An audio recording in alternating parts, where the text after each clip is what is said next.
तो मांग लिया, लेकिन अब इनको यह असमंजस छाया हुआ है कि मैं क्या करूं। पुत्र का स्नेह एक तरफ है और वचन एक तरफ है।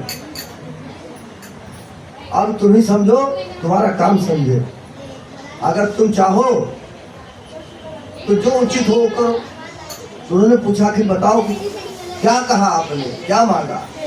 तब इन्होंने बताया कि मैंने एक मांगा, भरत को राज तिलक, भरत राजा बनाया जाए, और दूसरा तुम्हारे लिए उदासीन भाव से तपस्वी वेश में बन जाने के लिए मैंने वरदान मांगा। अब इसके एकदम खुश हो गए भगवान। बोले अरे माता, ये कौन सी बड़ी बात है, बहुत अच्छी बात है कि सुनहु मातु। देखो कौन सा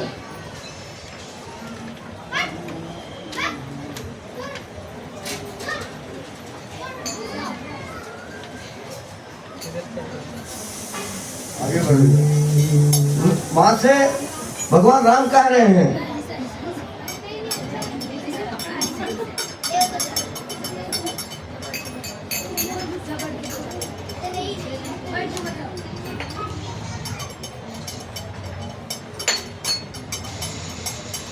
क्या कहा कि सुन जननी सोई सुत बड़ भागी,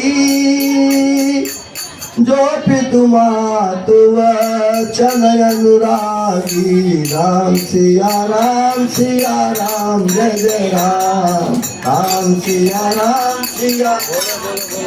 क्या कहा कि माँ वह पुत्र तो बड़भागी है जो अपने माता और पिता के वचन का अनुरागी हो। देखिए इसके पहले राम ने क्या कहा है कि माता और पिता के चरण का अनुरागी हो, माता और पिता के चरण का अनुरागी हो। यहाँ पर क्या कहा है कि माता और पिता के वचन का अनुरागी जो है वह पुत्र बहुत सौभाग्यशाली है।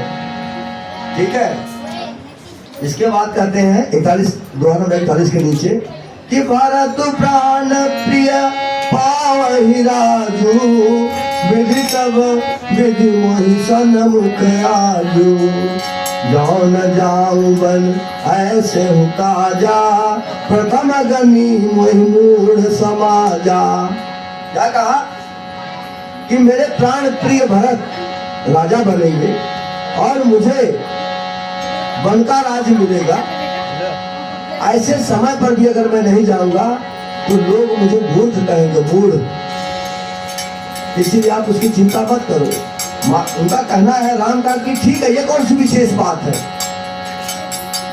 आपने भरत को राजा बनाने की बात कही, बात समझ में आती है।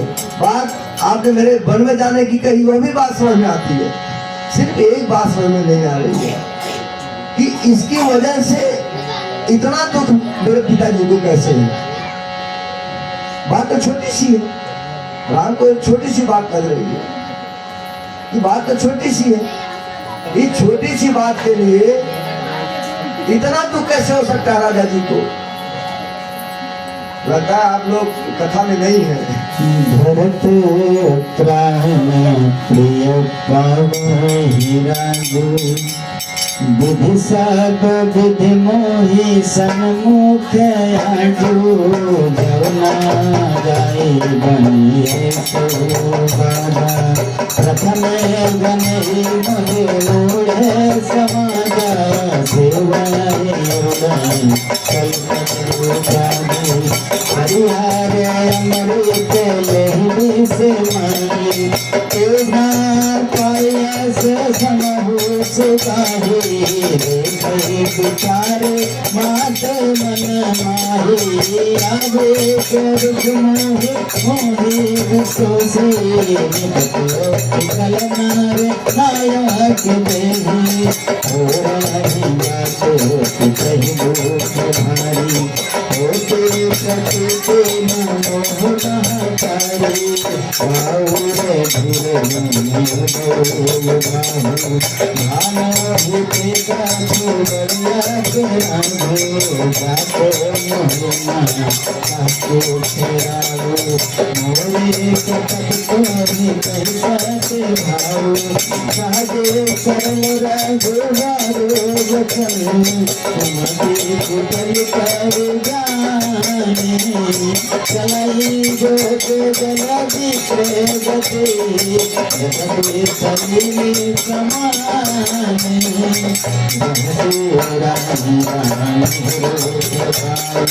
बोलो कपट सने जमाए सपट तुम्हारे भरत गयाना देखो न तुझारो मैं कछु जाना तुम अपराध जो नहीं काता जननी जनन बांधो सुखता राम चलते सब साधु कहो तुम्हें तो मात वचन रहते हैं गीता बुझाई कहूँ सोई चौथे बन जे सुनो सोई तुम सब सुनने सकते देवी तुझके न काजू निराकार पीने लागी तुमके बचन सुते से माना हो गया देव तीरात जैसे रामा ही मात बचन सब भाई मसूर सब जति सीता लगाए मोर छाड़ा नहीं सुमारी निज करी करवट लिए सचिव राम आगम कही समय सम अवनी प्रयत्न राम प्रभु धारे हरि रघुतर नयन मुधारे सचु हमारे राहुल चरणे करत राम निहारे ये समीहे लागी गयनारी मनहु तुम्हारी आई राम जय हो नारे नाम छाया विलोचन गावे कराओ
बहुत देर हो गई तो जो सचिव हैं सुमंत जी उन्होंने बताया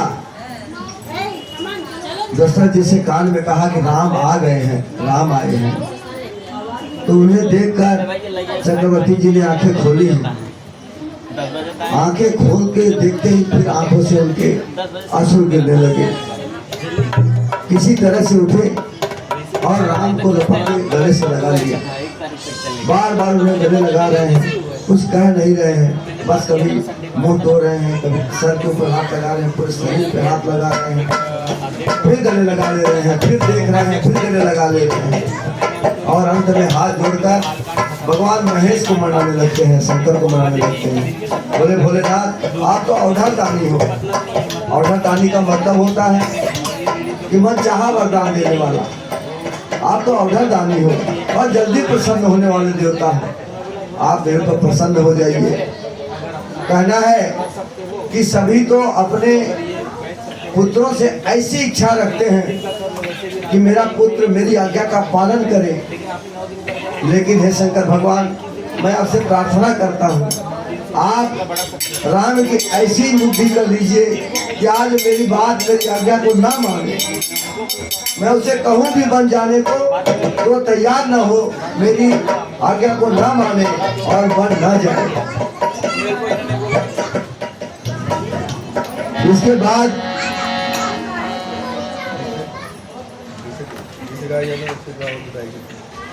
राम जी ने ढांढस बनाया है पिताजी को। राम जी ने पिताजी को ढांढस बंधाया और कहा ये कौन सी बड़ी बात है, आप इतना परेशान क्यों हैं? और कुछ बात अगर है तो वह बताइए। दीदी बैठो भजन करें।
बहुत सारी बातें कैकेयी ने राम से कहा और जब राम जी पूरी तरह से तैयार है, खुश हो गए मन में,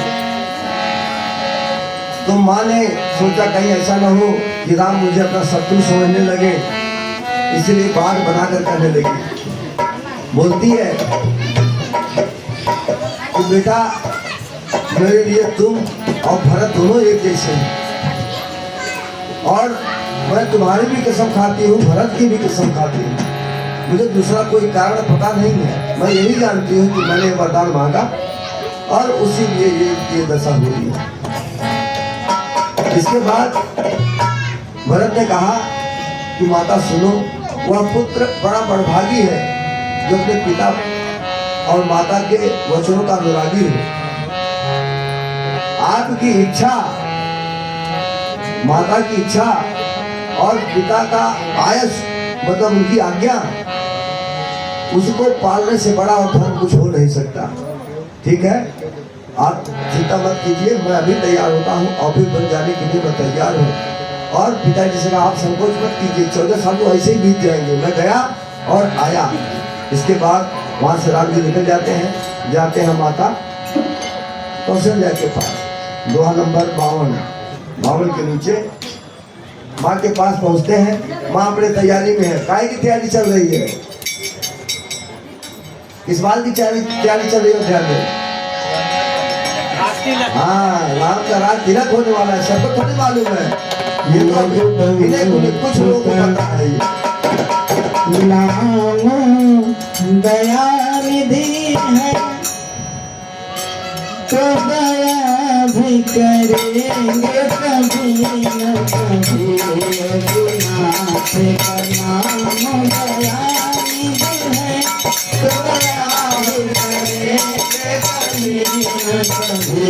रघुनाथ का नाम दया निधि है तो दया भी करेंगे कभी न कभी। दुख हरि हरि बसिया जन के, दुख हरि हरि दुखिया जन के, सुख लेस हरेंगे कभी न कभी। यमुनाथ का नाम दया निधि है तो दया करेंगे कभी न कभी।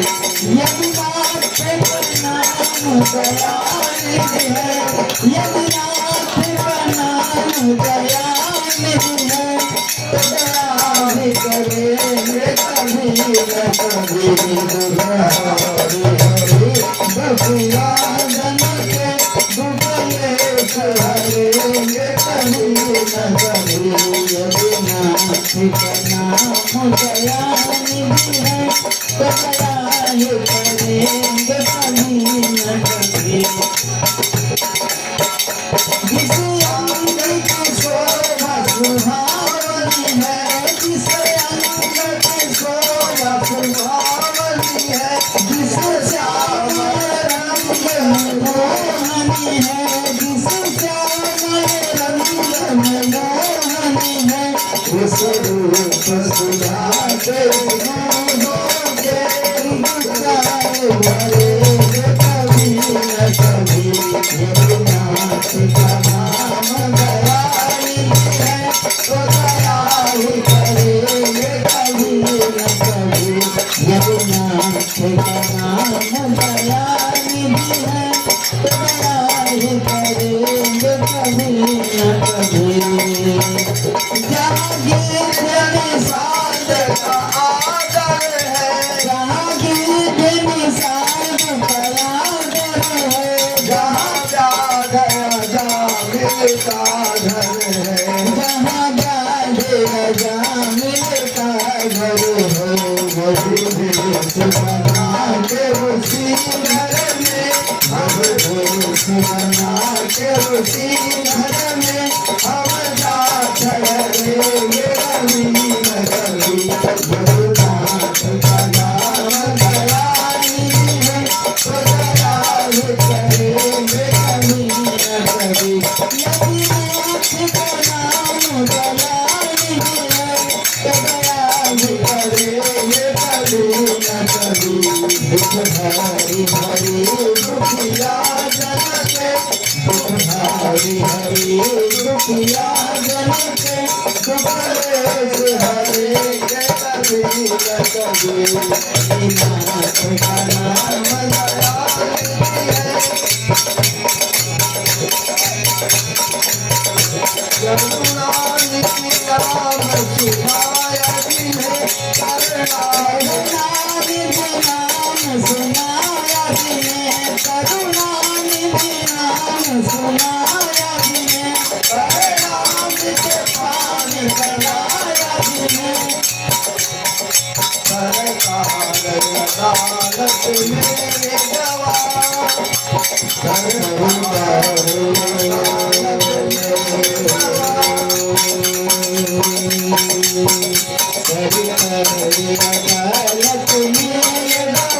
कभी झुकेंगे न कभी न कभी। रघुनाथ का नाम दया निधि है तो दया ही करेंगे कभी न कभी। रघुनाथ का नाम दया निधि है तो दया ही करेंगे कभी न कभी।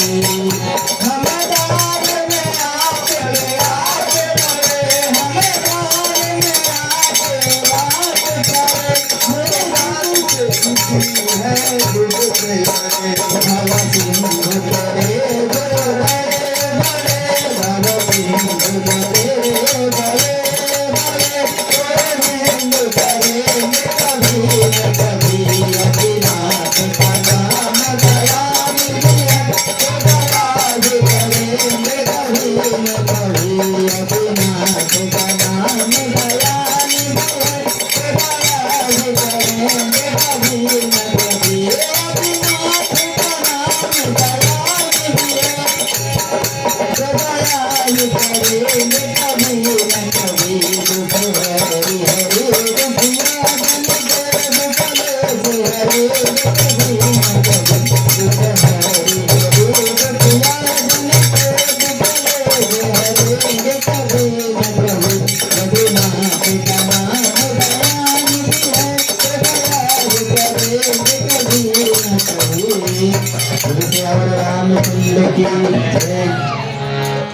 अब राम जी माँ कौशल्या के पास जाते हैं। अब तनी तनी आवत बा पूरे अवध में एक ही बात चल रही है, एक ही चर्चा चल रही है, सभी लोग तैयारी में है। कौन सी तैयारी में है? राज तिलक की तैयारी में। माँ ने क्या कहा? जैसे माँ ने देखा वैसे क्या कहा कि तात जाऊ बलि बेग नहाऊ जो मन भाव मधुर कछु खाऊ। क्या कहा माँ ने? माँ ने कहा क्या बात है, आज सब कितना बज गया? 10 बज रहा है। मुझे लग रहा है आज विराम कर दिया जाए क्या कथा? अरे सब लोग जो है मैं देख रहा हूँ एकदम सब विचित्र अवस्था में है। नहीं ना, मन लग रहा है तो आगे बढ़े, नहीं तो भजन करके खत्म करें। 52 के नीचे माँ क्या कहती है? माँ कहती है तू जानो बलि बेग नहाऊ जो मन भाव मधुर कुछ खाऊ। सूत समीप तब जाऊ मैया और भाई बड़ी बार जाऊ बलि मैया। क्या बोले? मातु वचन सुन अति अनुकूला जन स्नेह सर करके फूला। मुख सुख मकरंद भरे सिय मूला निरखि राम मनु भवर न भूला। माँ तो जैसे माँ के पास पहुंचे हैं, माँ कह रही अरे जाओ बेटा जल्दी से नहा लो और थोड़ा कुछ जो मन करे थोड़ा बहुत खा लो। देखो माताएं इस बात का बड़ा ख्याल रखती हैं कि मेरे बेटे ने खाया है कि नहीं, हमेशा पेट ही देखती है। माँ तो माँ है, वो हमेशा पेट देखती है खाया कि नहीं खाया, इसलिए पहली बात यही कही है। लेकिन वो संस्कारी माँ है।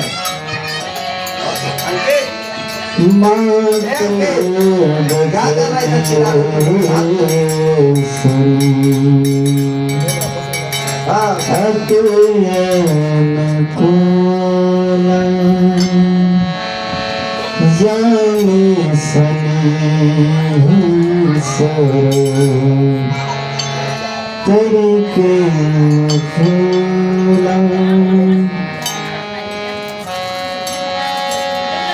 सुख मकरंद भरे सिय मूला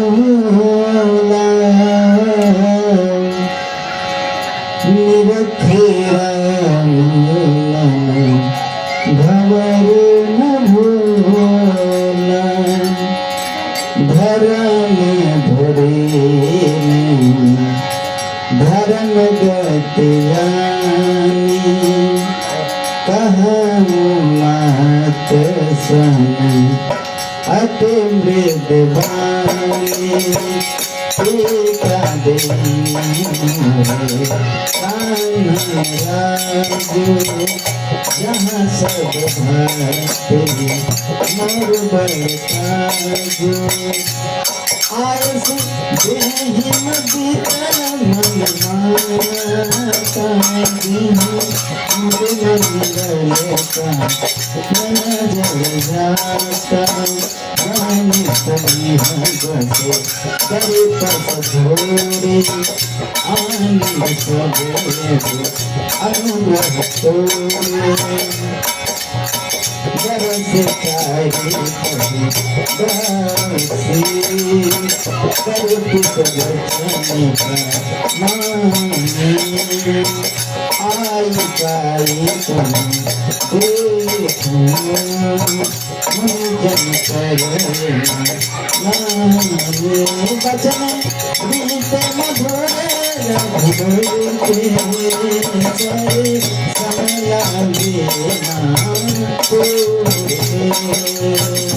स्वामी सुख सुनती कलबानी जिन्हें जावत पर बस बयानी कबूला जा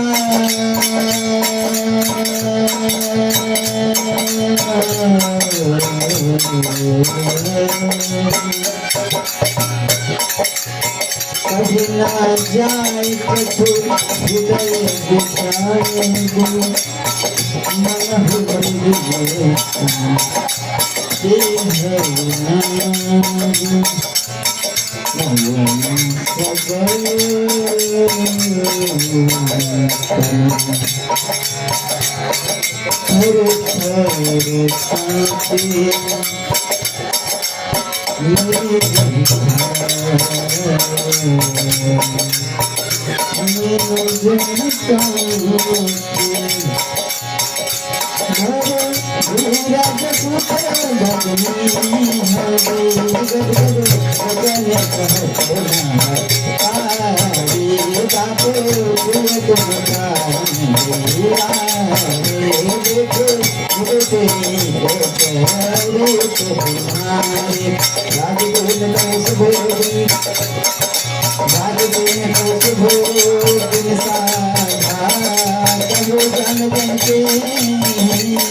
कारण कहाँ